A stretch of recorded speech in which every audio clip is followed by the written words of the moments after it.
देहे बुद्धी हे ज्ञानबोधे त्यजावी, विवेके तये वस्तूची भेट घ्यावी.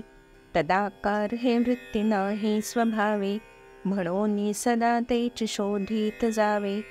श्रीराम.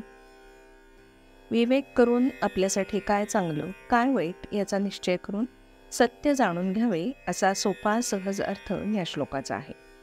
सत्य म्हणजे एकमेव परमेश्वर.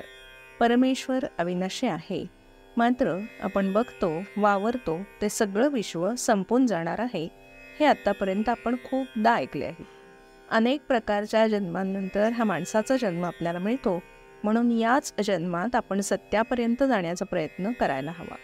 जे शरीर कायमस्वरूपी टिकणारे नाही, त्याच शरीराचा वापर परमेश्वराच्या भजन भक्तीसाठी करायचा, तोंडाने नामजप करायचा, कानाने परमेश्वराचे भजन चरित्र ऐकायचे, एवढेच आत्ता तू लक्षात ठेव आणि तसं वागण्याचा प्रयत्न कर. मात्र परमेश्वर जाणणे सोपी गोष्ट नाही, पण प्रयत्न केल्यास ती अवघडही नाही. त्यामुळेच विवेक कर असं समर्थ आपल्याला सांगत आहे. नेमके काय बघायचे, काय ऐकायचे, काय बोलायचे हे जरी आपण शिकलो तरी बराच विवेक जमला असं म्हणायला हरकत नाही. आपण नको त्या वस्तूंच्या मागे लागतो, खूपदा भ्रमही होतो आपल्याला. भ्रमामुळेच आपण दोरीला साप समजतो आणि मृगजळ दिसताच पाणी प्यायला जातो. कसं ते बघ. एक गोष्ट आहे. एका रखरखीत वाळवंटात एक हरीण तहानेने अगदी व्याकुळ झालेले असते. पाण्याच्या शोधात फिरत असताच त्याला दूरवर पाणी असल्याचे दिसले. लगेच मोठ्या आशेने ते पाण्याकडे धावले, पण जितके धावत होते तितके पाणी लांब लांब जात होते. असं काय होतंय हे काही केल्या हरणाला समजत नाही. इतक्यात तिथे एक उंट येतो. तो हरणाला म्हणतो, अरे किती वेळ तू नुसताच फिरत आहेस या वाळवंटात.